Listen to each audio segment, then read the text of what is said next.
Just give me one more sec. It's loading.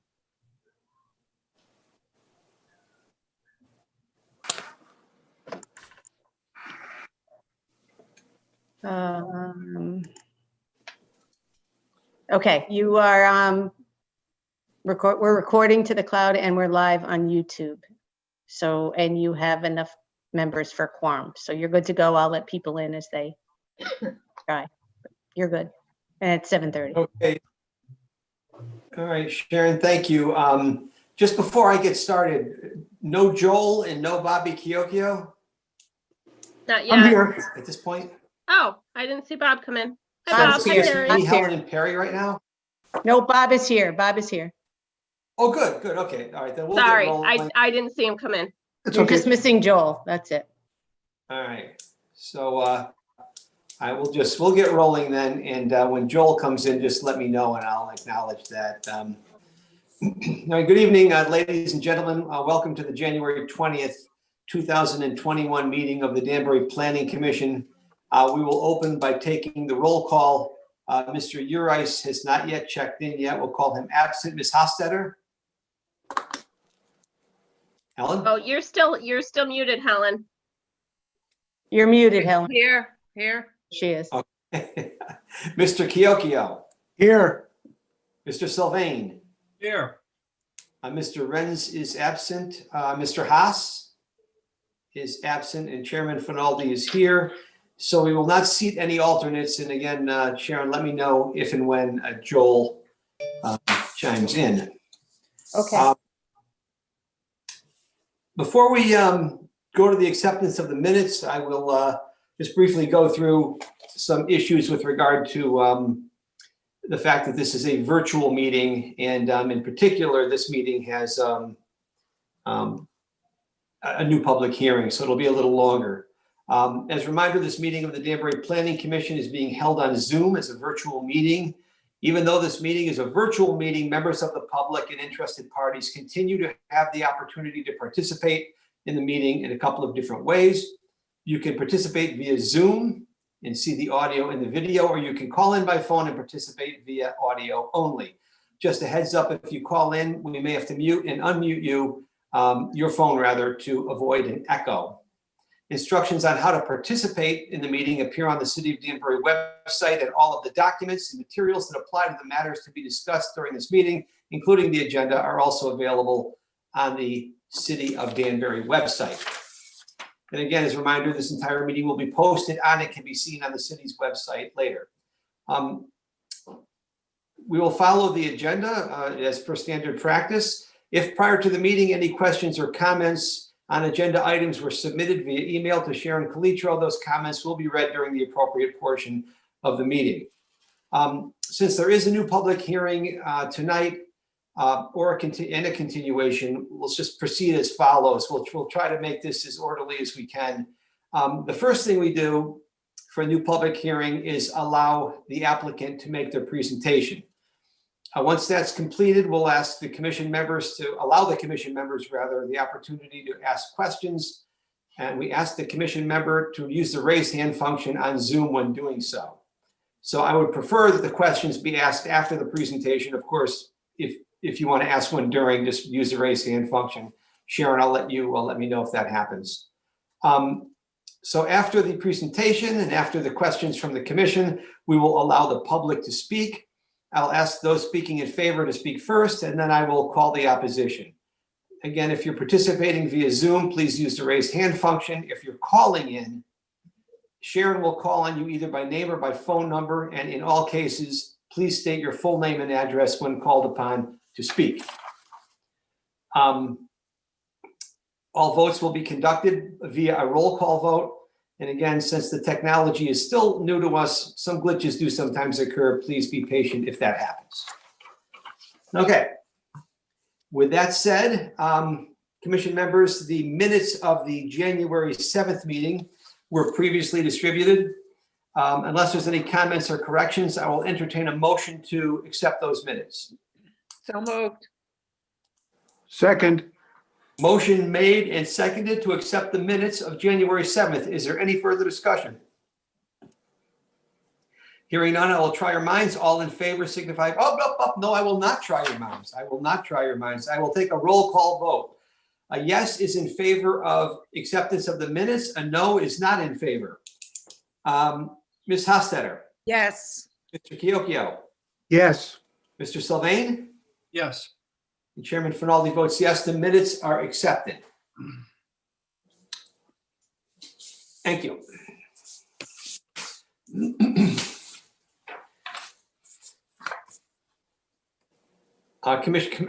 Commission members, for the record, our next regular meeting is scheduled for February 3rd, 2021.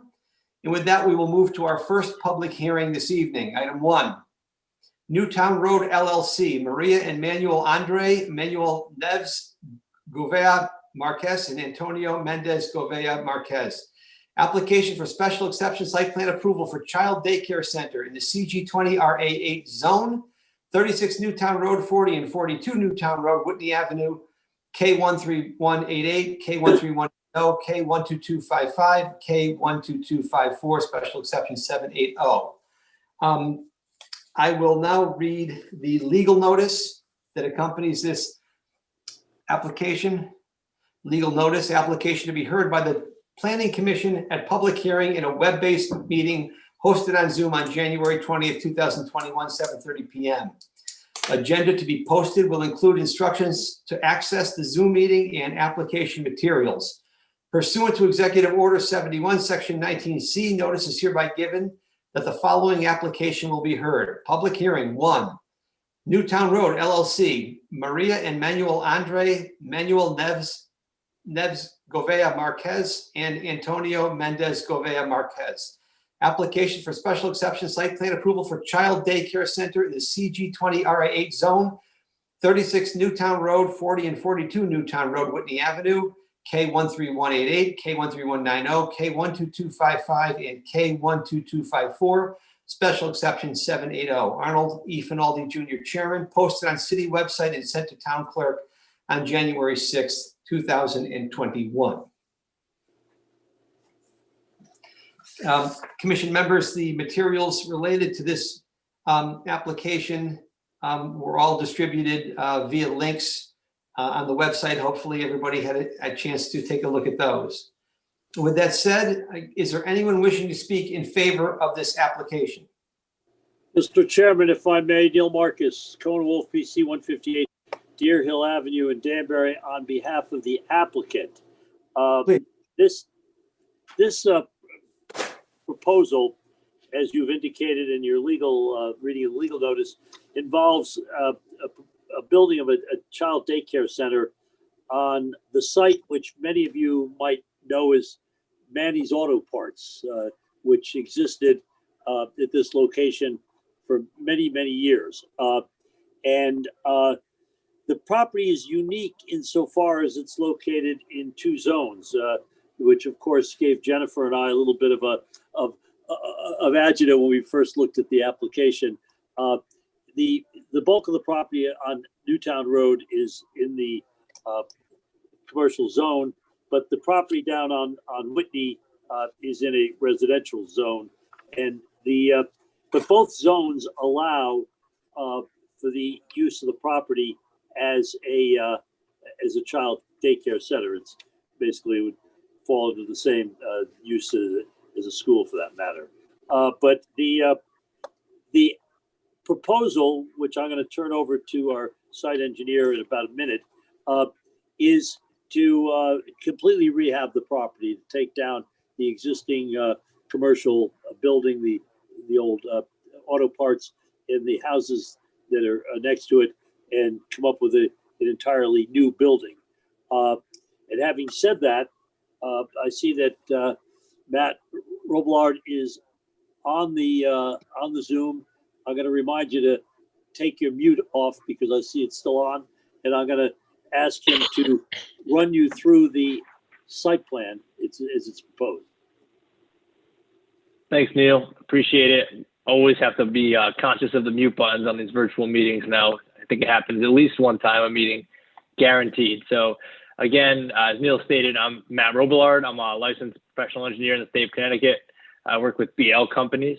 And I'm going to share my screen if that's okay. I prepared a little bit of a presentation so we can kind of walk through this project.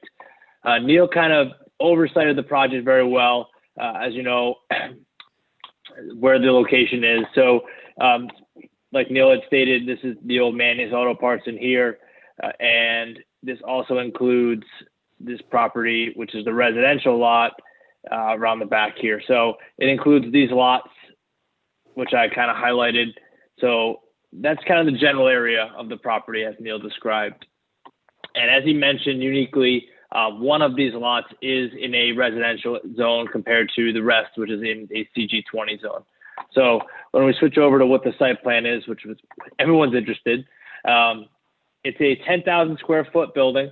It's the learning experience. It's a daycare center, school facility, child daycare center. It does have access off of Newtown Road and only an egress onto Whitney. Very important to note that on this site, we only have an egress to the residential zone. So there'll be no entrance to the property, to the daycare from Whitney Avenue. So that was really important. We worked through that early on in this phase of this project in order to make sure that this was a viable option. We do have a right turnout only onto Newtown Road, and we do currently show a raised island. In discussions with the fire department, that island will likely is going to need to be modified in order to be mountable so that for fire access. So flow on the site really is entrance off of Newtown, you're parking, dropping your children off, picking your children up, and leaving via Whitney, unless you want to, if you wanted to travel northeast on Newtown Road, or if you wanted to go in the other direction, it'd be a right out onto Newtown only. We do meet the parking requirements. The parking requirements show one space for every 10 children and plus a space for one employee. So we have 25 spaces shown. We show the minimum aisle width of 24 feet. We meet the setbacks. Obviously, we have varying setbacks because of the two different zones, which leads to the unique shape of the building. The building, obviously, standardized buildings, usually square rectangles. Unfortunately, in order to fit this site, you notice the unique shape of the building. Moving on to grading and drainage, all of the drainage design was done in accordance with the Connecticut Stormwater Manual. It meets the criteria for pre and post condition development. On this site, there is currently an existing drainage easement with the state of Connecticut, and that existing drainage easement goes right through the property. So what we're doing is, what we're proposing is we started, reached out to the state. The new drainage easement is shown here to be relocated around the property. Neil, were you raising your hand? It looked like you were just. No, I was checking the ink in my pen. Go ahead.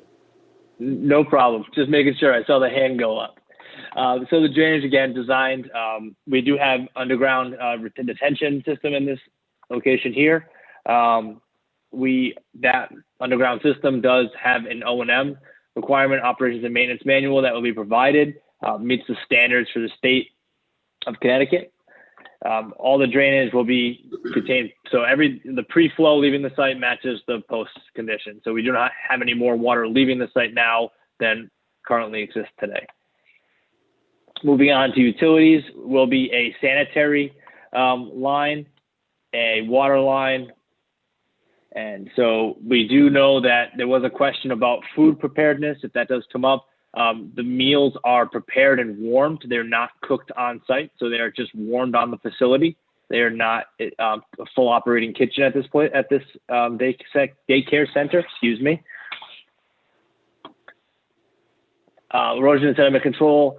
We did have a proposed construction entrance off of Whitney Avenue, but after some staff comments, noted that that would probably not be desirable.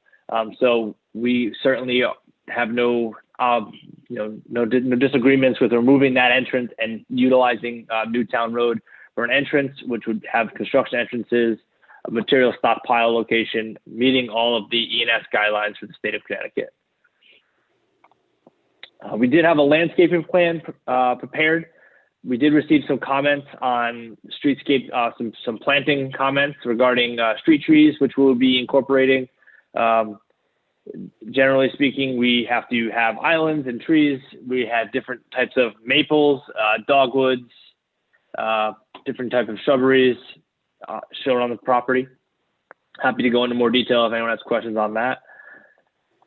And lighting. So when it comes, so the light poles are 14.5 feet total height with a 12-foot pole, so the base is 2'6". We do meet the required no spillover on other properties. So as you can see, all the zeros on the residential areas and off our property line. So we're not spilling over.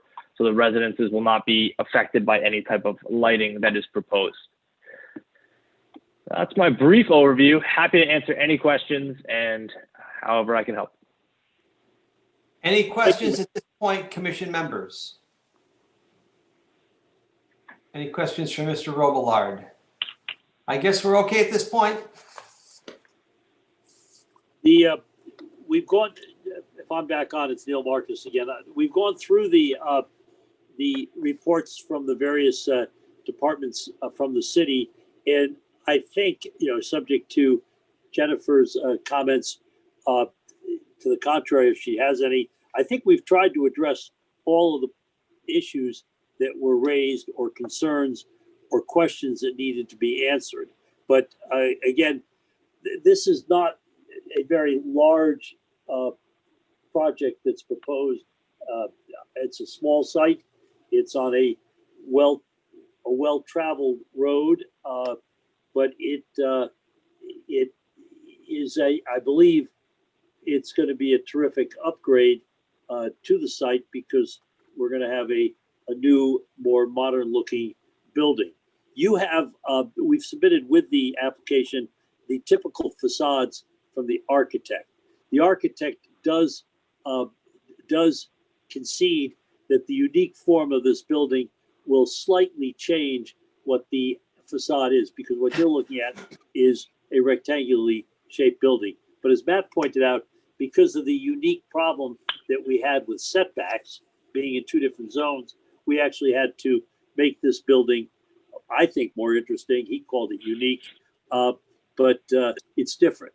And what we will do is, if the commission feels that it needs to have a final set of the facade drawings of record as a condition of the approval, we would accept that.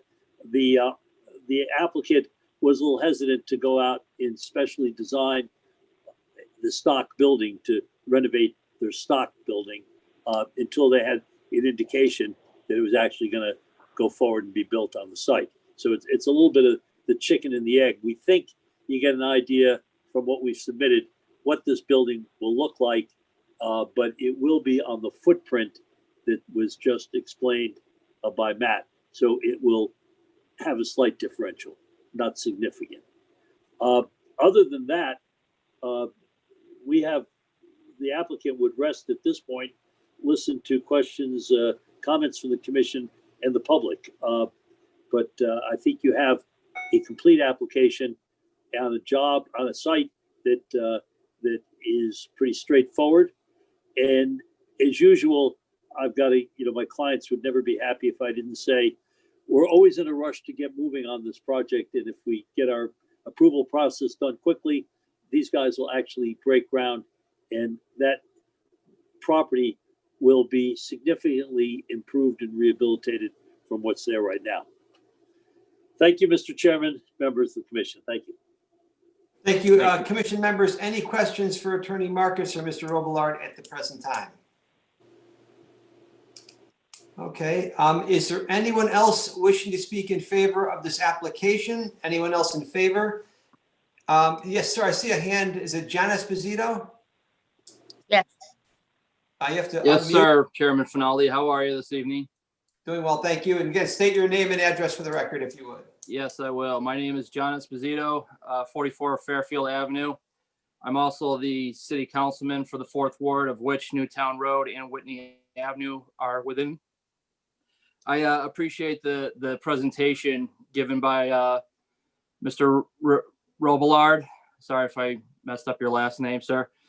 There was definitely some concerns in early department reports about the parking lot directing the exit onto Whitney Avenue, but I understand in your explanation that that's just a point of egress.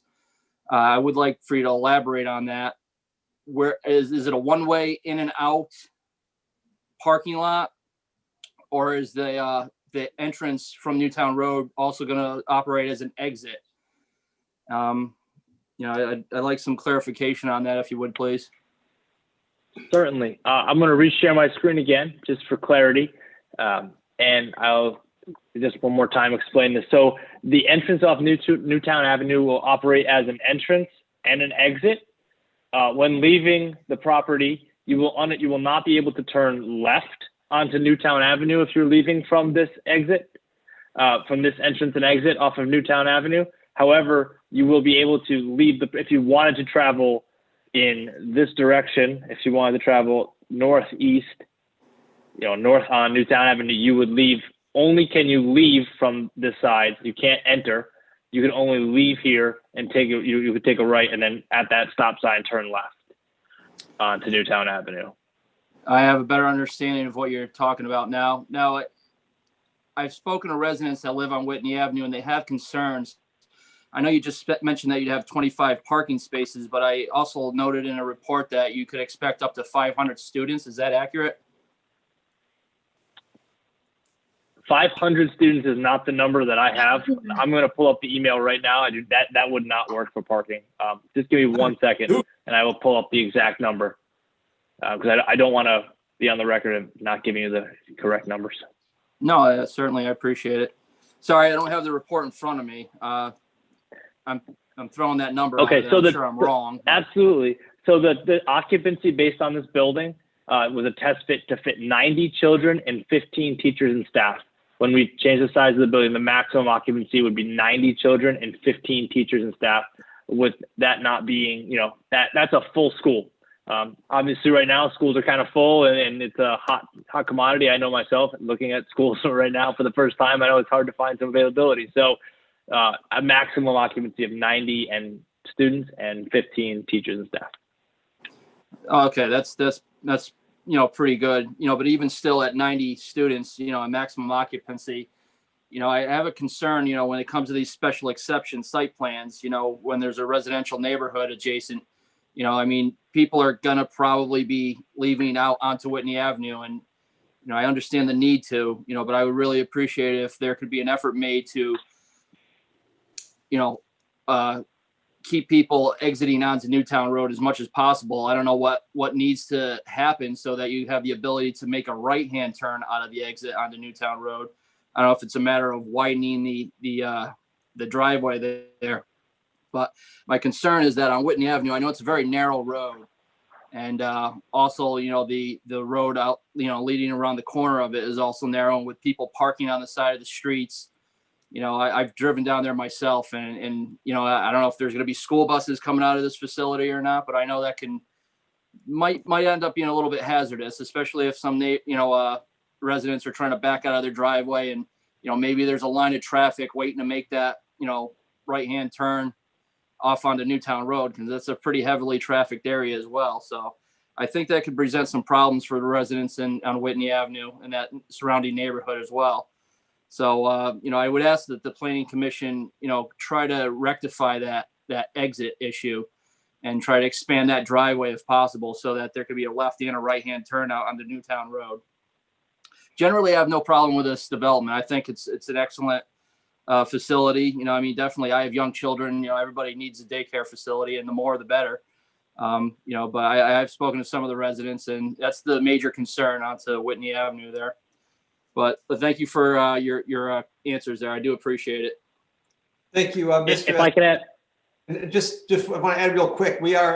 I know that staff is very much on the issue of Whitney Avenue, access, egress. We have reports from our traffic engineer, and that's something that's being looked at very carefully. I assure you of that.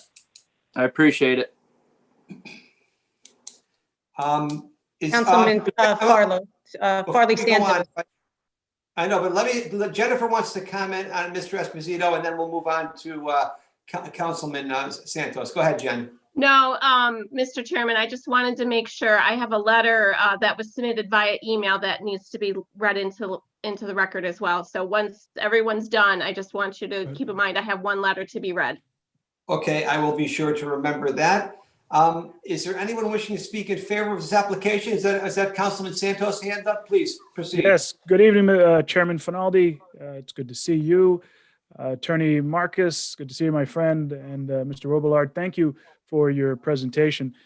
Before this meeting, I did get a chance to review all the links that you've had online, focused mainly on the site plan and the direction in which that egress is going to be happening there.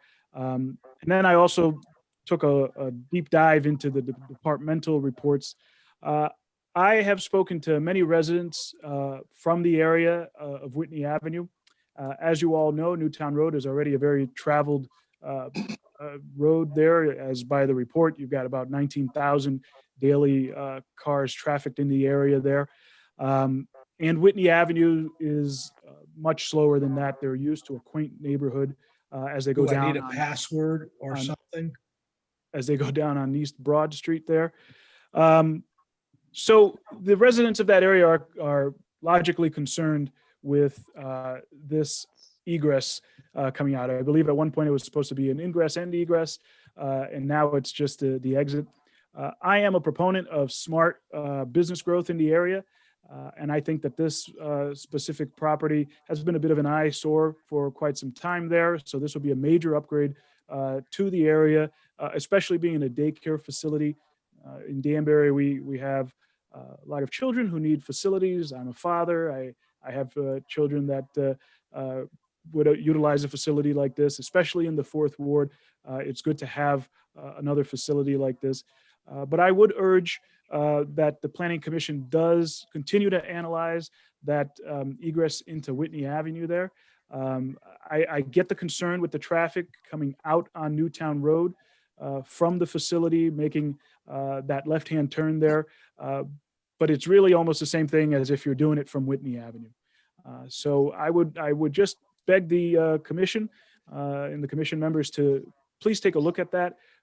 Please analyze it, because there is going to be significant disruption for the residents of Whitney Avenue to the tune of 750 vehicles traveling daily. That doesn't happen at the moment. So I'm for the business growth. I appreciate that they're looking to invest in the Fourth Ward, and that this will be, as been said, a major upgrade, as Attorney Marcus has mentioned, to the area. But I urge caution with the Whitney Avenue exit there, as it may disrupt the neighborhood. So thank you. Appreciate that. Thank you for your comments. Could you just state your address for the record? Yes, I'm sorry. I live at 27 Westview Drive. I represent the Fourth Ward on the city Great. council. Thank you very much for your comments. Is there anyone else wishing to speak in favor of this application? I have Mr. Gianese had his hand raised. Councilman Okay. Gianese, sorry. Benjamin, you're on. I'm not in favor, though.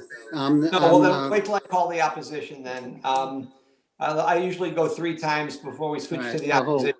So is there anyone else wishing to speak in favor of this application? Mr. Mr. Chairman? Mr. Rotello.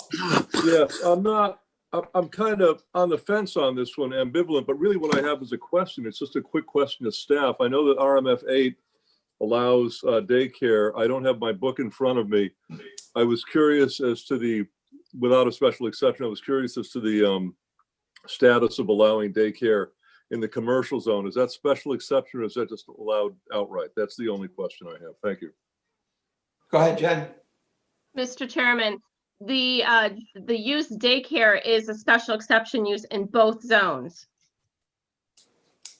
And Paul, I think you said RMF 8 is actually. Yeah, it's R8. Yeah, Oh, sorry, it's R8. R8. Okay, yeah. It's because RA8.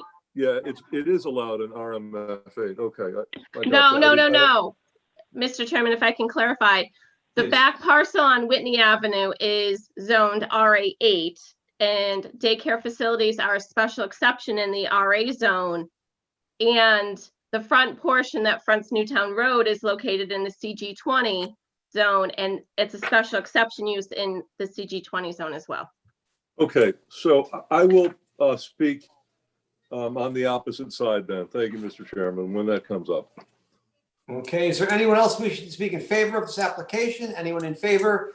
Anyone else wishing to speak in favor of it? Jennifer, did you want to say something else? No, I just need to read that letter. So before you move on to opposition. Okay, please, right now would be a good time. Okay. And this is addressed to the Planning Commission, dated today, to whom it may concern. I am unable to attend this meeting of January 20th, 2021 at 7:30 PM regarding a public hearing regarding Newtown Road LLC, Marie and Manuel Andre and others for a special exception site plan for a child care center at 36 Newtown, 40 and 42 Newtown Road and Whitney Avenue due to a death in our immediate family.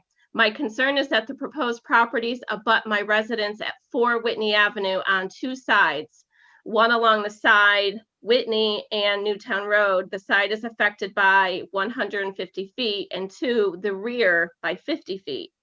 My concern is that it be necessary a fence pleasing to the neighbor's property be installed. I am not opposed to a daycare center provided a suitable fence be installed for my privacy. Regards, Virginia A, I believe it's Bartz, B-A-R-T-Z, 4 Whitney Avenue. Okay, Thank you. thanks, Jen. Okay, I think I called everyone in favor 3 times. So what we'll do now is we'll switch to the opposition. Is there anyone wishing to speak in opposition to this application? I see is that Ben Giannissi's hand up? Go ahead, Ben. All right, thank you, Mr. Chairman. My name is Benjamin Chianese. I live at 5 Briar Ridge Road here in Danbury. Just for the record, I am on the city council. I represent the 6th ward, but so just for the record, that the 6th ward, this is not a matter for that ward. I'm also related to a property owner on 7 Whitney Avenue. So for the record, as that as well. As I approach this commission this evening, one of the areas that needs to, at least for the commission, to got to consider whether or not the RA zone fits the special exception. And one of the things I just wanted to go over what an RA zone is and what it needs to have in its developments that are proposed.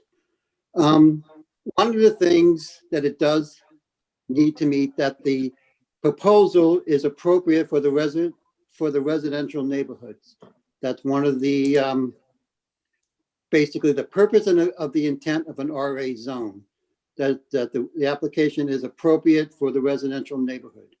It also suggests that it's to be free from intrusions, which may cause deterioration.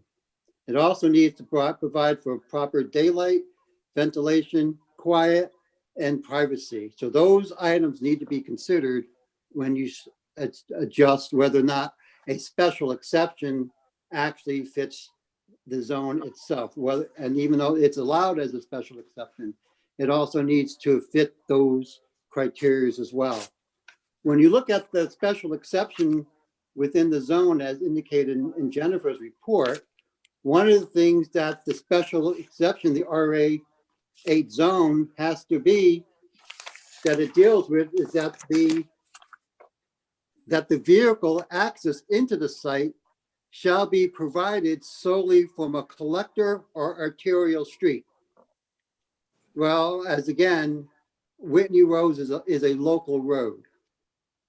It's not an arterial street. So again, that's a consideration that you have to consider, that it doesn't meet that part of the zone. The second thing it must also must meet is that has water and sewer, which it is on the road, that does there. Screening, all that. But the facility has to be licensed, which I'm sure it is. But the RA zone is basically referring to a building. There's no building on the R8 site. Like Attorney Marcus said, this is a unique zone. It's the CG20 zone, which encompasses the actual building. The RA zone does not encompass a building. The only thing that's on the RA zone is a dumpster, parking, and a driveway. There is no building. So the RA zone, where the special exception, which is 4DE, there's no building. So a lot of those criteria doesn't meet the zone.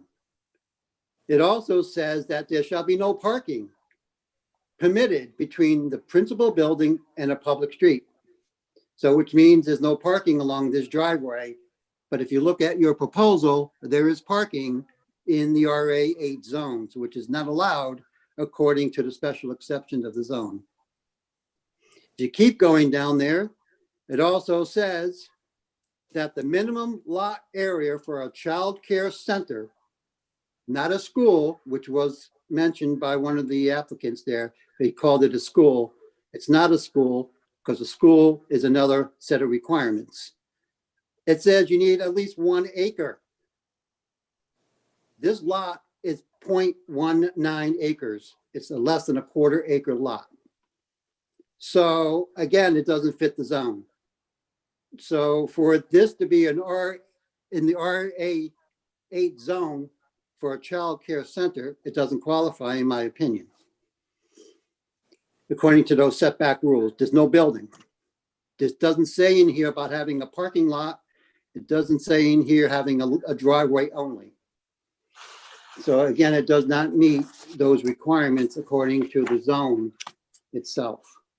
Another thing I just want to mention to the commission, according to Jennifer's report,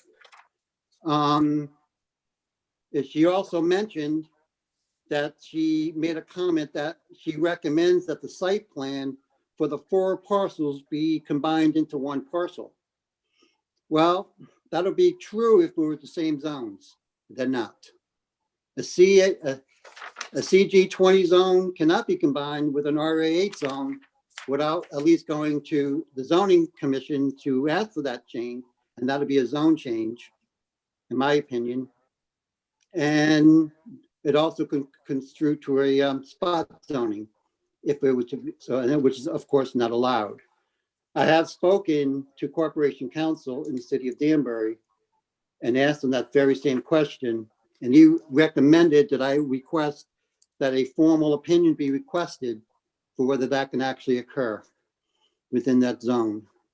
So to Chairman Finaldi, I assume this public hearing will be continued? Yes, that's correct. Okay, thank you. Also, again, for what I'm hearing from the people on the street as well, the objection is not to the CG20 building. They all feel that it's a improvement to what's already there. Their main concern is the access onto Whitney Avenue. And that's where the biggest issue is. As if Councilman Farley, Santos, Councilman Esposito alluded to as well, if there's no exit out of there, I think a lot of these concerns will go away. So if that can be at least addressed as well, that there's no egress onto Whitney Avenue at all, I think the neighbors will be quite happy with that. Also, in going over some of the reports that were here, it was recommended by our traffic engineer, which again, I did send him an email with a lot of questions, and I have not gotten a response from him for those questions. So I will wait to maybe to the next meeting to address those questions. But it was also mentioned that he requested that there be a driveway for at least 24 feet wide. The road on Whitney Avenue was only 20 feet wide. So the driveway on Whitney Avenue, as recommended by the traffic engineer, whether it be 24 feet wide or 14 feet wide, is larger than any current driveway that currently exists on that road. So in hindsight, that driveway would almost look like a new road that people can actually go in and out of. So that's a concern as well, that at least could be addressed as well. Also, again, as it was also mentioned, that in the traffic engineer's report, he said there'd be 750 cars potentially could access this property, not the 115 students which times by 2 in and out will be at least 225 trips in per day coming in and out. And that doesn't count deliveries. It doesn't count potential buses, which wasn't mentioned in the application, where I have to assume there'll be buses going in and out of this, as the facility, which I know will probably be very successful, will want as well. Even though they're calling it a child care day center, I would imagine that it would somehow go into a school for 3-year-olds and 4-year-olds, which is in high demand within the city of Danbury. Early in my accounting career, I was the finance director for an early learning center, and I definitely know the need for such an activity. One of the things I also want to mention is on Whitney Avenue itself. Again, I mentioned that it's only 20 feet wide as well. There's also no drainage on Whitney Avenue at all. It's a hill. So where the road actually meets Whitney Avenue, the driveway, it goes to the left down the hill. There is no drains on Whitney Avenue at all. So any water that comes off this 24-foot driveway would definitely wind up going along Whitney Avenue, causing issues as well. I understand one of the reasons why the proposal is made because of Newtown Road and how busy it is. Yes, it is difficult to make a left-hand turn onto Newtown Road. And yes, that problem still exists as you come off Whitney Avenue as well. Moving it from one section of the road to another section of the road, yes, there's a problem turning left onto Newtown Road. Whitney Avenue, where it meets Newtown Road, is on a hill. The hill is about a 6 to 10% grade from what I can estimate. It's about 50 feet long from the road to the top of that hill before it starts going down. Cars are going to queue up on that road in the mornings and at night. At sometimes the wait time to turn left off of Whitney Avenue, 15, 20 minutes at times in order to make that turn. So the left-hand turn is an issue, whether it's off the site itself or whether it's off Whitney Avenue. The problem's still going to exist. The only problem would be it's not on the applicant's property, it's on Whitney Avenue where the queuing will take place. So that has to be addressed as well. Also in the traffic engineer's report, again, he mentioned accidents along Woodside Avenue, and that is true. Over the time, there have been a lot of accidents along that stretch of road of Woodside Avenue, which is one of the reasons why they put a traffic light at the corner of Old Shelter Rock and Newtown Road, which again should have alleviated some of that traffic buildup along that intersection. So my question would be to the traffic engineer, were his 7 or 8 traffic accidents that occurred, was it before or after the installation of that light? Because as we all know, there's a lot of construction along Newtown Road to help along traffic flow, especially at the southern end of that road where the construction is currently being done. There's also additional proposals for the top of that road where White Street and Newtown Road meet as well. There was a suggestion at one point to install a light by Woodside Avenue and obviously this property as well, which be the absolute best thing that can happen on that road. So I would suggest if the applicant be willing to ask the state for a light there, a light will do wonders for this application. It'll do wonders for a lot of people who live on Woodside Avenue. It'll do wonders for the people who live on Whitney Avenue to turn left. It's just very difficult to do. Also along Whitney Avenue, I don't know if I didn't mention this before, at that section of Whitney Avenue and Newtown Road, it's a hill. So a line of sight could be an issue when you're out there as the cars are coming up that hill. They do not go slow. It's a fast road. So again, the issue is there as well. Again, I just want to just go back to here is, again, the purpose of this zone, again, is quiet, privacy, intrusions, all those need to be taken into consideration. And one of the things that the Planning Commission, as part of its purview, is to ensure that the RA zone and the special exception fit hand in hand.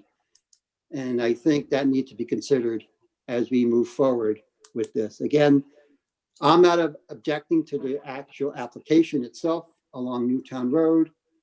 And I don't think a lot of the residents who live on Whitney Avenue will do that. They just don't want the problem of traffic going from one property to another property. So I thank you for your time this evening, Mr. Chairman, and I will yield the floor for other responses. Thank you. All right, thanks, Ben. You know, there's sort of a lot of stuff there. I'm going to assume that the applicant was taking notes, but rather than have them respond at this time, I'm going to continue to call the opposition, and then maybe they could respond in full after we've heard from all the opposition. So thank you for your comments. Is there anyone else wishing to speak in opposition to this application? I see a hand. Is that Rotello? Go ahead, Paul. Yes, sir. It's Rotello, Mr. Finaldi, Mr. Chairman. Paul Rotello for the record, 13 Linden Place, Danbury. I just got my copy of the zoning regs, and I do see under, and here's where the confusion was, under 4A2 uses for RA8, that nursery schools are allowed. They're not special exception, they're just allowed in there. And forgive me, but I'm not really up to speed on the difference between a nursery school and a daycare center for child, which is a special exception. To me, they're kind of interchangeable, and maybe they were at one point, but perhaps now it's some sort of statutory difference. Councilman Shanese did make a salient point on that one. One is defined as a school and allowed, and one is not defined as a school and allowed only under special exception. I'm assuming to Director Eminger that the same holds true outside of the RA8 and in the commercial zone. About a decade ago, a prominent former Washington politician approached me about converting an old car repair shop and dealership into a daycare center. It was in my zone. That's why he asked me. It was in my ward, in the sixth ward. And I looked at the project and I said, I can certainly get behind this for a lot of reasons. You know, we need the daycare center, and it's probably a good use for the building, which at the time was empty. The difference between these two projects is that the previous car repair shop and car dealership was pre-existing non-conforming, stuck like a hole in a donut, surrounded by a residential zone. It was not contiguous with other commercial properties, unlike Newtown Road. I used to work on Newtown Road across the street at the old Nutmeg Plumbing Supply, which I'm glad to see is sort of back in business as a going concern. It's not Nutmeg anymore, but it's still an industrial commercial site. And it just brings up this point where we see again and again and again the dilution of commercial property into something else. Putting a daycare center in the commercial zone, to me, is an iffy proposition for both the pre-existing commercial properties and the problems with noise, traffic, and perhaps even dust and pollution that those commercial and industrial processes can sometimes produce vis-a-vis the impact on the kids.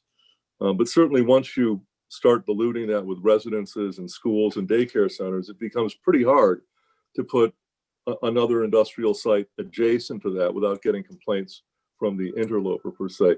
But look, I don't represent this ward. The residents have not spoken to me about this, and there's no particular reason why they would. So I have not heard anybody speaking on this either for or against.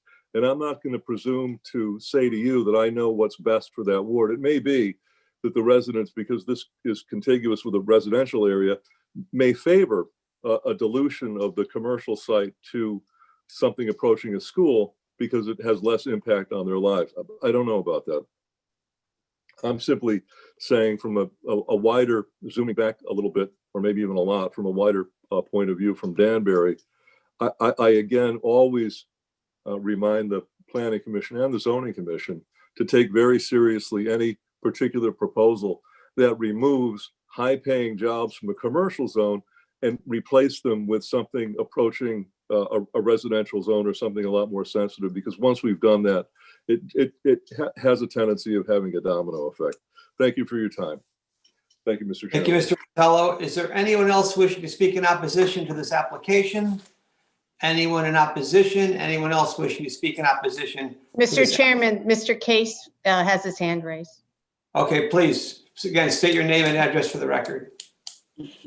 My name is Barbara Case Genesi, and I'm here with my brother David Case.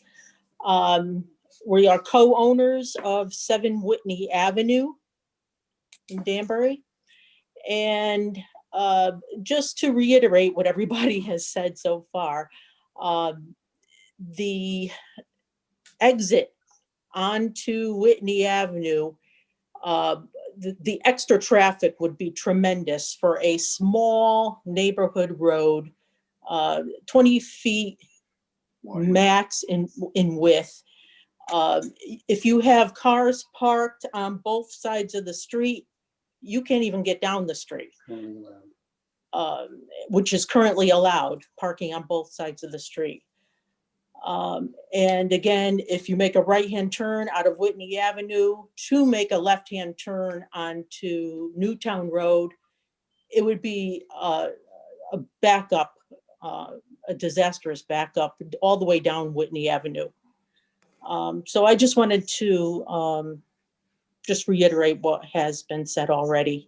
Thank you. Thank you for your comments. Is there anyone else wishing to speak in opposition to this application? Anyone in opposition? Anyone wishing to speak in opposition to this application? I'll give the applicant an opportunity to rebut. Attorney Marcus, if you want to do so at the time. Yes, very briefly, and I may ask Matt Roblox to talk about the drainage on Whitney Avenue. But to Ben Shanice's comments, he raises an interesting question. The Danbury zoning regulations allow uses in various zones. They don't refer to buildings, and they don't refer to specifically parking lots or driveways. They allow certain uses. And the question is, if a daycare center is a use, is a parking lot just an accessory, and is a driveway just an accessory to that use? And he would like you to get a formal opinion from council. And quite honestly, I'd be curious to what they would say as well, because from a zoning lawyer's point of view, we usually look at uses, and then we look at what type of structure can you build, how big can it be, what coverage it can have, impervious areas, height, etc., setbacks. But basically, when we get to zone uses, we don't differentiate between the portion of the use that is the building, the parking lot, the driveway, the well, the septic, whichever. So Ben raises, no surprise, an interesting question. He doesn't let me down. But I would be curious because, quite honestly, his suggestion is maybe the Danbury zoning regs are not well written. And again, he'd find an ally if he wanted to take up that challenge in rewriting them, because they are not perfectly written. Actually, no zoning regulations are, but there are some loopholes. So he's suggesting that we have to separate the building from the rest of the use. And I'd be curious what the Corporation Council would say to that, because it would be unique if we had to do that for every application. If you had to dissect the various parts and say, well, this part is allowed in that zone for that use, but that part isn't. Because in reality, when we look at a use, the parking requirement is specified in the use itself. So in the zoning regs. So that's an interesting question. As to Whitney, you okay? Oh, Joanne said something? No. Okay. As to Whitney Avenue, that again, we will examine whether we really need to exit onto Whitney Avenue, because again, Ben raises a good point. I won't disagree with him. The intersection of Whitney Avenue and Newtown Road is not the best intersection in the world anyway. And quite honestly, if we were allowed to have a left turn out of our parking lot, it would probably be a better intersection with Newtown Turnpike, with Newtown Road, and it is literally a few hundred feet down the road. So to that extent, it's something that we will certainly consider. The question of whether we can petition the state, whether we can get a warrant for a traffic light at Woodside, I'm not opposed to trying that, but quite honestly, I think that would be something that the city would have more luck at than we would. The question is, who would pay for the traffic light? But that's a different issue. But to ask for a traffic light in the application to the state would be better, I think, heard better if it came from the city. But the problem is that with the new traffic light on Shelter Rock, I think that the state has already made it's a foregone conclusion. They don't want a traffic light here because under the warrants, they have to determine the spacing. And the state, I think, will take the position that they're already improving the flow of traffic with the new light at Shelter Rock. So, all the intersection improvements along Newtown Road. But we would certainly join in the city making that request if that's appropriate. Before I get to the drainage onto Whitney, I'm going to take a second and address Paul Rotella's comments. And of course, he said he doesn't quite understand the difference between a nursery school and a daycare center. And I use the phrase that Ben said, a school and a daycare center are different. They are different. I said that a daycare center is somewhat like a school. It's somewhat like a school. A nursery school is somewhat like a daycare center. But a nursery school basically serves a specific age group. A daycare center serves a much broader day group. A nursery school usually has more defined traditional hours, and a daycare center has expanded hours because it serves people who are looking for childcare until they get out of work at 5 o'clock or 6 o'clock. So the two operations, though they're similar in taking care of children, educating children, etc., are slightly different, and that's why they're different regulations. But Paul says that the daycare centers don't belong in the commercial zone. But interestingly, in Danbury, you can have schools in a commercial zone. I mean, so again, I'm going to go back to what I said before. Maybe the issue is we should be looking at our zoning regulations, but that's a whole different issue for a different time. Clearly, the city has always favored this type of use in a commercial zone, for better or for worse. The other, as I say, the other issue that Ben raised was, would our site have a negative impact on drainage on Whitney Avenue? And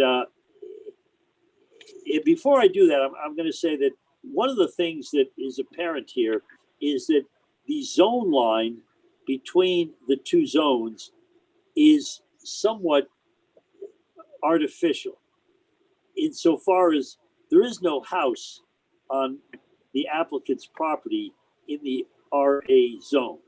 That area has been part of the site, which has been commercial for years. It just hasn't had any real use at all.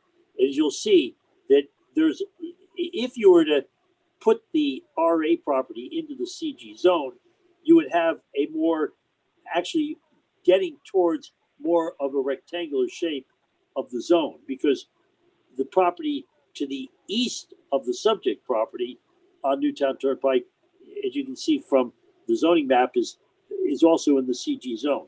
So the zone line itself is somewhat arbitrary. Quite honestly, I'm not sure that we would want to change the zone, because as Ben has said, and his relatives on on 7 Whitney.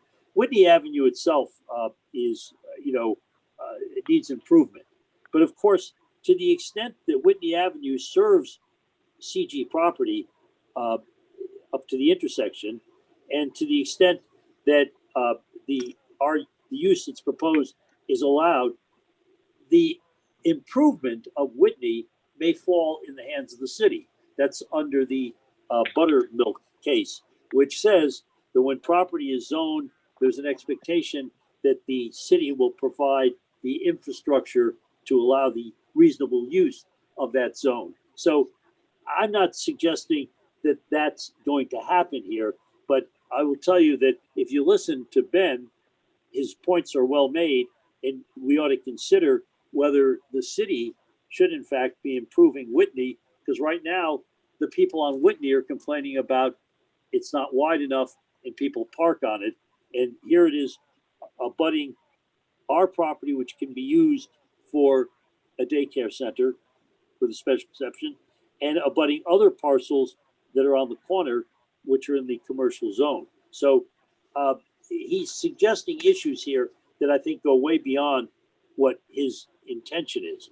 His intention, as I understand, because he said he's not opposed to the use, is to move the traffic generated by this site off of Whitney, solely onto Newtown, which I think we can do without a problem.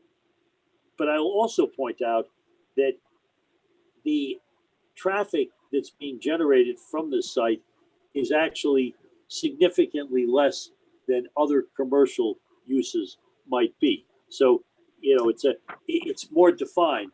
It's not traffic in and out all day long.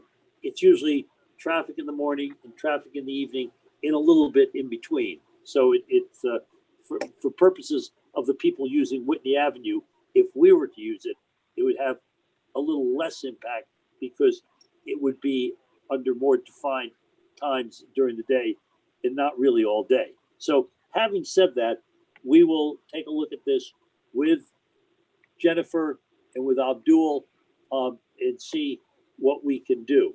But the one thing I would like to know is from Matt, will this project as it is currently designed have a negative impact on the drainage in Whitney? If you can answer that. Sure, Neil. So I want to answer that. I also want to address traffic concern just a little bit, something that was missed. So not missed, just not mentioned. So first thing I'd like to show you again is the drainage plan. Neil's question is direct. The answer is no.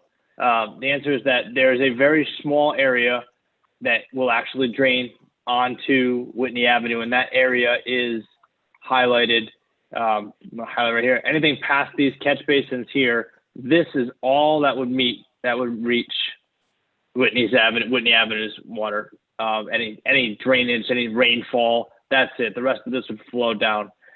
Everything else would be collected on site and would not reach Whitney Avenue. And with that being said, the amount of water leaving the site at this, what we call a design point, when we analyze these sites, we have to look at where water would leave the site. The water leaving the site now the water leaving the site in the future development does not exceed what leaves now. So we have a matching condition of pre versus post as an overall on the site. So we're not adding any negative drainage impacts to Whitney Avenue, fully understanding that the point that was made that there are issues on Whitney Avenue with not having drainage, with not having utility tie-ins, which is why we did our best to stay clear. I do also want to touch base on the trip generation comments that have been, reiterated a few times tonight. So using the ITE trip generation manual based on a 10,000 square foot building, and we're going to have a conversation with the city traffic engineer anyway. He threw out a number of 750 trips per day, perhaps off a different square footage of a building. I don't know exactly how he came to that number, but using the 10th edition, which is most current, you end up with 110 trips in the morning, peak trips, 10 trips, peak PM trips, and a total average trip of 477 trips per day, which does leave you with, these are rough average numbers. That's kind of how we would kind of analyze discussion about signals and trip generation and access throughout the day. So we're talking about in the afternoon, a maximum of 110 trips throughout the day, 477. So when we looked at this site, we did look at different options, an entrance and an exit onto Whitney. But what we noticed was that based on, our estimation and our traffic engineer's estimation, significant portion of this traffic would actually want to continue traveling on Newtown Avenue in the direction of the right out. That was the most traveled path, where the exit onto Whitney would not be the main exit. It would be for very few people who would want to go back northeasterly on Newtown Avenue. So we will definitely take a look at it. I just want to reiterate that based on our preliminary understanding of the traffic movement to the area, most of the traffic would want to continue along Newtown Avenue and would be coming in and then out of the same entrance exit that was shown here, while providing the secondary egress. While this also is important to provide circulation for potential emergency access vehicles if needed, that was a secondary reason for this exit. Not that we can't look at a turnaround, but that was another part of this, that if a fire truck came in, it was easy for them to, anything kind of provided a site circulation, a secondary means of egress or entrance in case of emergency. If there's an accident, you like to try to have, when we're designing these sites, we want to have more than one access point, just because it does provide a secondary means of access if needed. I also want to talk about site distance, because that was also mentioned. We talked about Whitney Avenue and understanding how a car would see, coming off this road, coming out of. Now, I know this plan does not look as pretty as the other ones, but this right here, where I'm moving my mouse, is the exit that we're discussing onto Whitney Avenue, which is right here. And as you can see, vehicles who would be turning uphill would have a excellent sight distance down this hill. They would not have any issues seeing vehicles that were in front of them. We did run the sight distance triangles, and we do meet all of the criteria in regards to sight distance for exiting there. Additionally, when we talk about signals, typically it comes down to signal warrants, and that's based on trips per day. And based on our preliminary numbers, I think it would be a tough task for us as the consultant or the applicant to get the DOT to accept the signal, as Neil was discussing. So I think that has to be a further discussion. But based on the generation, I just don't think that this development would warrant a signal, unfortunately, based on the state's criteria. We would definitely be willing to look into that and get confirmation and work with the state, as we're going to be working with the state on an encroachment permit anyway, if this application is approved at some point. But those are kind of touching the points that we kind of came up from an engineering standpoint. I'd like to hopefully provide some clarifications. Thank you, Matt.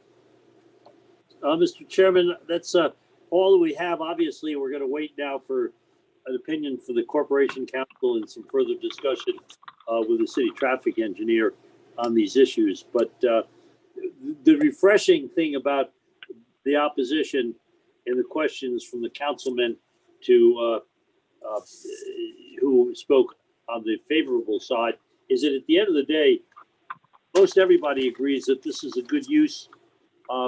It's an upgrade to the property, and it's something that the city of Danbury can use. So that's encouraging. And the issues that Ben and Paul raised are legit, and we'll work on them. Hopefully, we'll satisfy them as well. Thank you. Thank you, Attorney Marcus. As I mentioned earlier, this public hearing will not be closed this evening. It will be continued to our next meeting on February the 3rd. So unless Jennifer or members of the commission, you have anything else at this time, I'll entertain a motion to continue this hearing until our next meeting. I'll make that motion. Motion made to continue. Do I hear a second? Second. Second, Mr. Sylvain. Okay, motion made and seconded to continue this matter until our next meeting. A yes is to continue, a no is to not continue. Ms. Hofstetter. Yes. Mr. Chiocchio. Yes. Mr. Sylvain. Yes.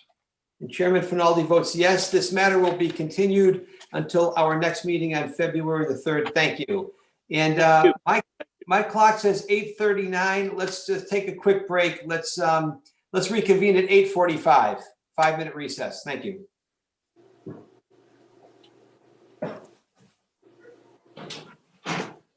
You know, we didn't have these recesses when we were in City Hall because there was no place to go, but now that everybody's at home, might as well take a recess.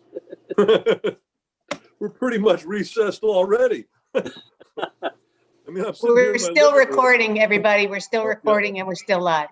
Thank you much. Okay.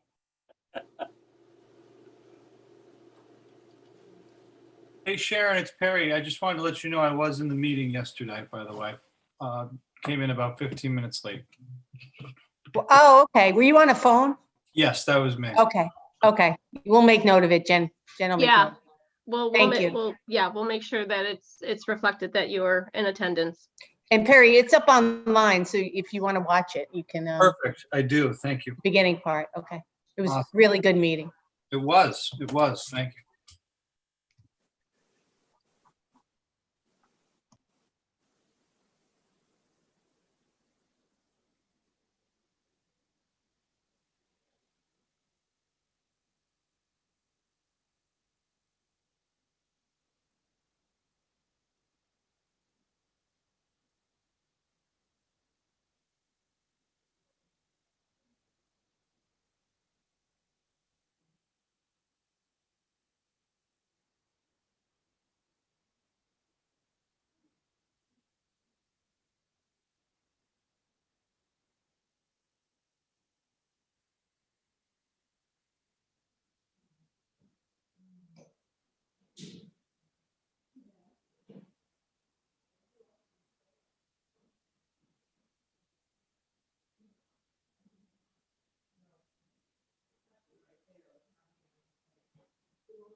Arnie, we just lost Helen.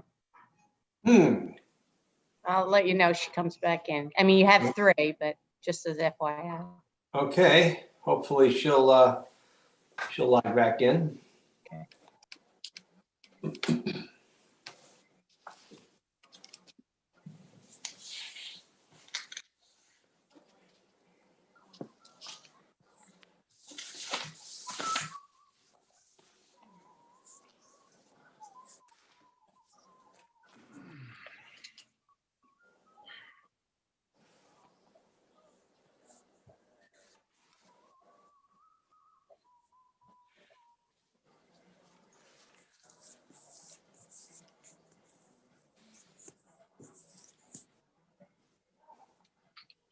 I have 8:46, so are we ready to go?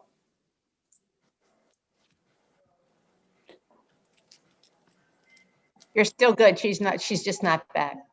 Okay. You have a quorum, so. All right, let's get going again.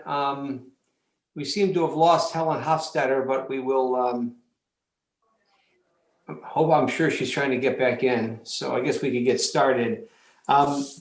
The next item on our agenda under continuation of public hearings is number 1, JAR Associates LLC, D&B Wellness LLC, application for special exception revised site plan approval for a medical marijuana dispensing facility in the CA80 zone, 105 Mill Plain Road, C14063, special exception 779. Is there anyone wishing to speak in favor of this application? Mr. Chairman, for the record, Neil Market on behalf of the applicant. As we left this hearing the last time, we had a number of questions that we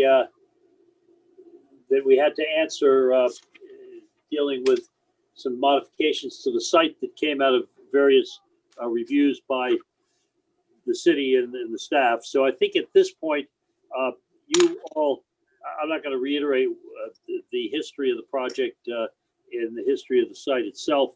I think we'll just ask Steve Hambrecht if he'll pick up the program and show us what modifications have been made to the building and the site to address some of the city's comments. But you're on mute. You got to come in. Sorry. Okay. Yes. Okay. Thank you very much, Neil. Excuse me 1 second, just for the record, I just noting Helen's back in. Helen's back in, Arnie, so you know. Thank you. All right. So hello, my name is Stephen Hambrecht. I'm the architect for DB Wellness. I'm with Hambrecht Olson Design. We're at 127 East Ridgewood Avenue in Ridgewood, New Jersey. And everyone can see my screen. This is the modified site plan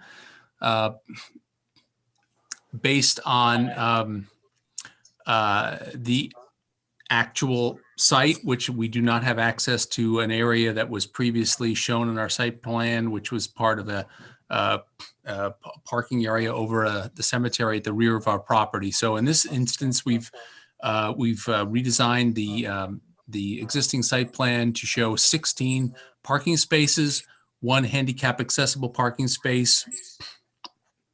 We have ingress off of Mill Plain Road at this location into the site, 45-degree angled parking spaces.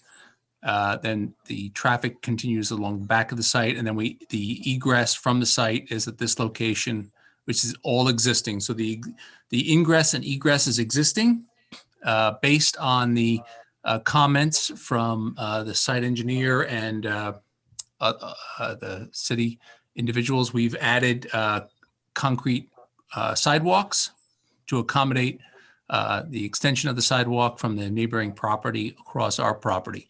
There is a right turn only sign, which we've added, and at this location to designate at the egress location that there only can be right turn only as you egress the property. So those are the modifications we've made to the site. I have a quick question. Obviously, the existing building was a bank, and there was a drive-up window. So it's the egress split into 2 lanes Is that going to continue or is that going to be removed? That will be removed. Okay, okay, good. And in addition, we are removing the canopy, as the notes here, removing the canopy that was part of the drive-through window. We're removing the curbing also that was part of the drive-through at the bank. Okay, thank you. Yep. Just, Mr. Chairman, again, for the record, Neil Marcus, that was a discussion that we had at the last meeting. There was some concerns about the future of that canopy, and in the interim, it was determined that the better plan was to remove it. And again, Steve referred to the parking in the back. I was of the impression that the parking that we showed on the original site plan at the rear of the property was part of the site. And Jennifer corrected us that it was never on the original approved site plan for the bank. And of course, I knew that property had been acquired after that site plan had been approved. But as it turns out, the property that had been acquired, much to my surprise, and I think to the surprise of the Rizzos, was a different piece than we thought. So that the property that was acquired post site plan on the original approval is where the property ends on the plan that's in front of you. The additional parking was never acquired. And I'm not sure that the Rizzos have a handle on why that occurred. So at the moment, I'm working with the Rizzos, with Tony Jr. and with Tom Beecher, their attorney, to help acquire the parking lot in the rear, which still belongs to the Ecclesiastical Society, the church that owns the cemetery that it serves, that has really been abandoned for many, many years. So the Rizzos actually maintain the cemetery for the church. And so we will continue to endeavor to incorporate that additional parking lot into this site plan and bring it back as soon as we can for an amendment to the plan to add parking. But for the moment, we can't ask you to consider it for the approval, and we're redesigned, and we can live with the parking that we've provided. It meets our needs. So if there's any question as to what's going to happen to the additional parking area, we will at some point incorporate it into this plan, but it can't be done now. It could take us anywhere from a few months to a year to get that done. But for all intents and purposes, the Rizzos have used that parking lot as if it were part of this plan, thinking mistakenly that it was. And on top of that, as I say, have actually maintained the cemetery, which is a benefit to the community. And again, not surprising with the people we're dealing with. And we're going to work on a way to straighten out the title problem and bring it back. Thank you for that clarification. Before I call anyone else speaking in favor, was there anything else that you or Mr. Hambrick wanted to add at this time? Yes, for the record, Ralph Gallagher, site sorry. engineer. I'd like to just comment that we went through and responded to the Kelly Green's letter from the city engineer's office. And most of that, I won't go through it in detail. Most of it's minor technicalities here and there, and some of it regarding drainage. There's 2 catch basin dry wells. There's actually 3. There's one on the cemetery property, but there's 2 catch basin dry wells that handle the water very well. It's all Hinckley, gravelly, sandy, bank run gravel, the soil. So water goes into these big monster dry wells and soaks away. Now they're not connected. We propose to connect them to increase that and clean them out. They probably haven't been cleaned since they were installed, and clean them down and deepen them down to their original depth. And I'm sure I went there after a big rainstorm and it was not, it was not a problem. So we have confidence that by doing what we propose, the drainage will not be an issue. No drainage leaves the site. And we're going to replace the catch basin tops if we have to. and drainage. I calculated, because Kelly asked about increase in runoff. There is no increase in runoff, and I told her that in the letter, but I calculated that because of the islands that we propose, we actually have more pervious area than the existing. So we're taking away impervious area and adding pervious area to the site plan, so the runoff will be less. The rest of the comments are minor. The only other one I wanted to make sure everyone understood was the traffic engineer's comment. I think Jennifer and Sharon understand this, that his comment really wasn't correct about the angle parking. I think he thought it was requirement to be more than the 15 feet and 45, and he commented negatively on that. But we have enough room between the but behind the angle parking to the walk. We have 16.8 feet and you only need 15. So I just wanted to bring that up in case someone sees that in one of the reviews. I think, unless the commission has any questions, I mean, it's pretty simple. We're hardly changing anything at all and making it better. We're having the dumpster, the trash removal, and the loading area. We're adding all those things that probably should have been on the original site plan, but we've got them all located in there now. Any questions for Mr. Gallagher, commission members at this time? Go ahead, Mr. Kiyokia. I was concerned about and was confused about the angle parking again. So there's also going to be a sidewalk along the building. Is that correct? Yes, Added to there? there's a 3-foot walk along the building, and it's mostly under the overhang. So that's why it doesn't like interfere with the, if you look carefully, there's 19.8 feet from the back of the angle parking to the building. Okay. And the requirement for 45-degree parking, the aisle is 15. Got it. Okay. And then, so am I to understand that the only egress out of the property is a right turn only? Yes, that's Yes. correct. That's what we proposed. Okay.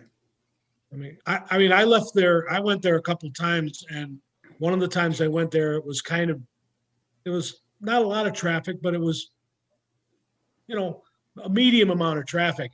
And when you come out that driveway and you think you're going to go straight or left, it's intimidating. You really do only want to turn right. Yeah. Yep. Okay. Thank you. Yep. I never thought I'd hear Ralph Gallagher say that about traffic, that it was intimidating. Okay. Is there anyone else wishing to speak in favor of this application? Anyone else in favor? I'm sorry, I see a question. Is that Mr. Rotello? Go ahead. Yes, in favor. If there's a staff member that still has a question, I'll yield. No, go ahead, Paul. Okay, thanks. For the record, Paul Rotello, still on Linden Place in Danbury. I got an email a couple of days ago from a couple that was anxious about a COVID-related matter. And in the process of trying to rectify that, getting some information, we got sidetracked a little bit. And they told me that they were patrons of the Bethel facility, which I know very little about. Luckily, my health is at a point where I haven't had to partake of this, but believe me, I would have no problem if I did. But I've never been to the Bethel facility, and they're telling me some stories about Bethel, about how it fills up on Friday. It gets pretty crowded inside, but post-COVID, people have to wait outside, and that's an issue. But since they live near the proposed facility, they were hoping that they would be able to walk to it and not have to take their car, which would be a bit of a convenience, get a little fresh air, go down there, get their medicine, and come home. And they told me a couple of things about trying to make that journey from, let's say, Ridgebury Road north across Mill Plain into the facility, really into the Trader Joe's, into Danbury Greens facility. But now this would be for the purpose of this discussion, into the proposed petitioner's building. And they say that the button that you hit for the walk thing doesn't work, hasn't functioned. They said for years. I don't know this firsthand. I've never actually crossed that on foot.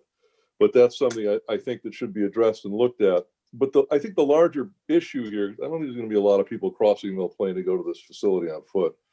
The larger issue, at least during COVID, which hopefully when this vaccine gets rolling and we don't have to do this for too much longer, if the building, at least in the meantime, fills up on Friday, and those people have to queue outside with the narrowness of that parking lot and the narrowness of a 3-foot wide sidewalk, what will they do? Will they stand outside in the elements? I mean, these are pretty vulnerable people. Is there a plan B for that? We see in front of hotels and funeral parlors and things like that, these awnings that go over sidewalks. Is there a plan for that, or could there be a plan for that? So in the meantime, before people can go back inside and congregate closely and tightly, while they still have to maintain social distance and still have to stay outside the building, if during the week, let's say on a Friday, the place really does fill up or fill out, is there a way to protect those people from the elements while they're standing? For as much as they were telling me, you could wait an hour or two before you're served. That seems like an awfully long time to ask these people to stand outside in that busy place. I suppose they could get a ticket or something like that and hang out at, Trader Joe's or Starbucks and then get buzzed in or something like that. But I'm just curious as to the petitioners. Will they have a place they can queue? Will it be protected by the elements, perhaps even heated? Or have they not even thought about that? I didn't even know about this until a couple of days later, so I thought I'd bring it to your attention. Thank you, Mr. Chairman. Good question. And again, I'm in favor, just for the record, I am very much in favor of the petition. And I asked these people if this issue could not be satisfied, would you prefer that the petition be denied? They said, no, we want it here. We want it here. We just want to try to make it as accommodating as we can. I just want that on the record. Thank you.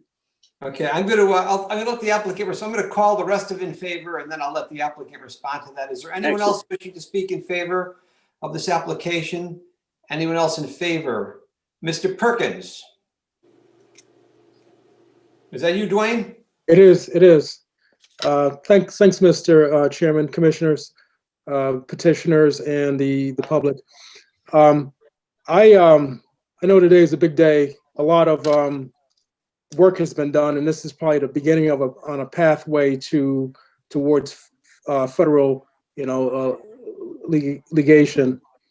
Get rid of the ominous 280G, decriminalization efforts, and even opening up the door for medical research.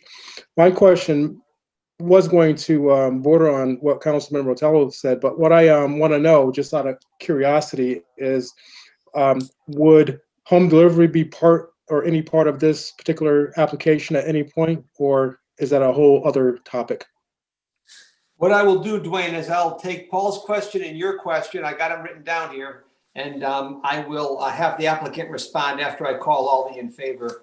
I try to do it that way. That way they're doing all the questions in one shot rather than like a Q&A. That's just something I'd like to. I do it that way.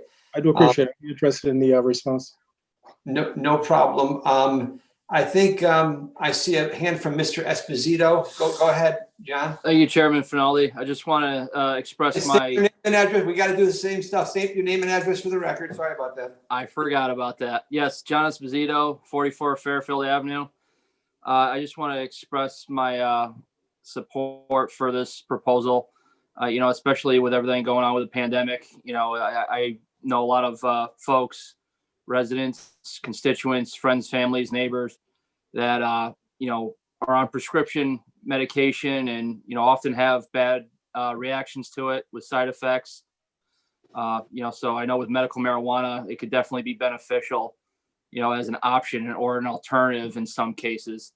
Certainly I'm no doctor, so I won't opine on that too much, but I just want to voice my support for this proposal. Thank you all for the consideration. Thank you, Mr. Esposito. Is there anyone else wishing to? Dwayne, did you want to jump back in? Mr. Chairman, I just want to correct for the record with the information that's typical. Dwayne Perkins, 22 Main Street. That's in Danbury. Okay. Thank you. I didn't even ask you to do that, so my apologies as well. I violated my own protocol here. Is there anyone else wishing to speak in favor of this application? Anyone else in favor? Anyone else wishing to speak in favor of this application? Okay, to the applicant, Yes. Mr. Rotello spoke to the potential for overcrowding, queuing, and of course, Mr. Perkins had a question as well, I believe, pertaining to deliveries. So I'll turn it over to the applicant, please. Mr. Chairman, I'm going to call on, in a second, I'm going to call on the guy who's got Plan B. That's Carl Torella. He's going to stand by. But I have to address the issue of home delivery. I mean, I spent my youth making home delivery of milk, so this is something near and dear to me. And of course, Paul Rotella's from the old days of home delivered vegetables and fruits, because I think he still has that truck. I do. You do. But anyway, Dwayne, to your question, it would make a lot of sense to have a home delivery available, especially because there are some people that can't get out who need the services. However, to my understanding of the state regulations, we would need a major rewrite in Hartford of the rules and regulations, because they are so strict about who can have access in the identification, in the card that you have to carry. And they've been overly protective for the proper purpose to make sure that there have been no abuses. So it'll take some action up in Hartford to get home delivery, but I'm all for it, because quite honestly, that's where my heart is to begin with. But having said that, I'm going to ask Carl if he'll address Plan B, which is Paul's question of what happens if you have too many people at one time? What do we do? Hi guys, how you doing? Carl Torella, 7 Forest Ridge Road, Nyack, New York. So in terms of Plan B and lines outside, that's one of the main, I mean, obviously one of the main reasons we're moving is because we've outgrown the facility in Bethel, Connecticut, right? So fortunately, we're looking into upsizing into the bigger facility in 105 Mill Plain Road to alleviate some of those issues of standing outside and just outgrowing the facility in terms of patient count. With that being said, if we do have a busy hour and or a busy day, there is a possibility that there will be a line outside, correct? So we're looking at multiple options right now. I'm actually the general manager of 3 facilities within the state, and this happens at other facilities as well. So there's going to be 2 different options here. One is technology driven, and basically a check-in app when someone comes in on site, that they will be able to wait in their cars, and then we will summon them to the facility when they're next in the queue in line. Secondarily, we do have an ad alternate as a awning along the side of the building that we could possibly look to and as part of the budget, but we're still receiving RFPs back from general contractors to see where it kind of shakes out here. So with that being said, obviously technology driven is my number one solution, because that's best, keeps people outside of the weather elements and trying to really just streamline those efficiencies from that point of view. Thank you for that response. We appreciate the fact that you're at least aware of that issue and dealing with it, looking into it. Thank you. Sure. Jennifer, I don't think I called the opposition, did I? Okay, no, you did not. I'm slipping. Okay, is there anyone wishing to speak in opposition to this application? Anyone in opposition? Anyone wishing to speak in opposition to this application? Okay, there is none. Jen, could you give me a quick inventory? There were some departments we were waiting for things from. We heard back from some and not all. Where are we on this whole thing? Mr. Chairman, so all departmental responses have been received. We've had them since the beginning of December. The project team submitted revisions yesterday. I'm still waiting for responses to those comments, those outstanding comments. To date, we have the engineering department response letter and I believe a building department response letter, but we also have outstanding comments from construction services, from the traffic engineer, my staff report, the fire marshal. You know, we, as standard protocol, we expect the project team to respond to those outstanding comments so staff knows the changes that have been made to address those comments. So at this point, we are still, you know, staff has not had a chance to review any of these revisions. So my request is that the public hearing be kept open to allow staff the chance to review the changes. There are significant changes. I believe the traffic flows changed from what was originally presented. The issue with the parking in the rear, I believe that removes half of the parking that was originally proposed. So staff will definitely, myself will need to look at that as well. So my suggestion is that you keep it open. And we have enough time that will take us to, I believe, the February 3rd meeting. I think so too. Thank you. Thanks for that, Jennifer. Okay, commission members, as Jennifer pointed out, we have some open issues here. And there's a few of them that require staff attention. So unless there's any other discussion, I will entertain a motion. I'm sorry, Mr. Chairman. Before you request the continuance, I just have one quick question for the project team. Please. You originally had 34 parking spaces and now you're down to, I think you said 15. And I have not seen the plan, so I don't know what the zoning table, the parking table looks like. I think it's 16. 16. Okay, so 15 plus one Yeah. is the handicap. So I remembered the first public hearing, you mentioned that you had 15 employees. Is that correct? Yeah, so we have about 17 employees on staff. I mean, to address, I think I know where you're going with this, Jen. Absolutely. Yeah, so Tony is securing parking next door at one of the adjacent buildings for us as part of this worry for us for our employees, because we are aware that 15, 16 spots might be, it's in accordance with code. But I mean, from an operational perspective, we need to ensure that we can run the facility, allow patients to park on site, not park off site and start roaming around to our facility, right? So we want to make sure that we have the applicable parking next door in terms of securing that the leasing for those spots. And because Tony had an issue with the back parking lot, he's taking that upon himself to really accommodate us in terms of finding that leasing and that's that parking next door. Okay. At what point, Mr. Chairman, if I can follow up on that, at what point do you think you'll have that lease agreement in place? I mean, I understand you meet the minimum, but I mean, you have an operational issue where, you know, we've heard testimony that you have,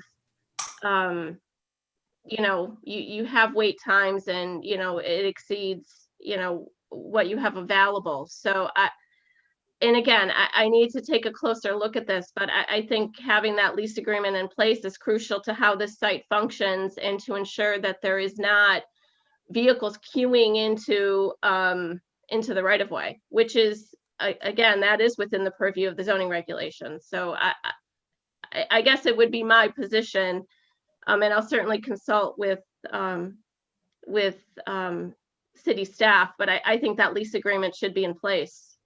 Or at least a commitment that it be in place. So our goal is to obviously have that lease agreement in place as soon as possible, and obviously before we go operational within the facility. Obviously, our number one goal is to figure out the deed in the back of the parking lot, right? So he has contacted someone who is associated with the church up in New Hampshire finally. So he thinks that it's going to move faster rather than longer. And we think that we'll be able to, that will be our number one goal, is to push the back part of the parking lot and then obviously have those spaces accordance with the zoning regs here. As plan B, we do want to secure that parking next door, and we will still secure parking next door because more parking is better than less parking, right? So he has an informal agreement with 10 spots next door in the residential, in the house next, kind of house building next door.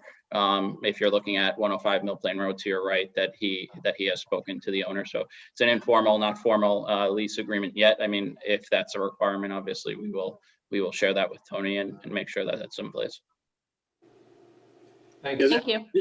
Again, I'll reiterate what Carl says. Tony Rizzo and I have been in contact on obviously on the back parking that they thought they had.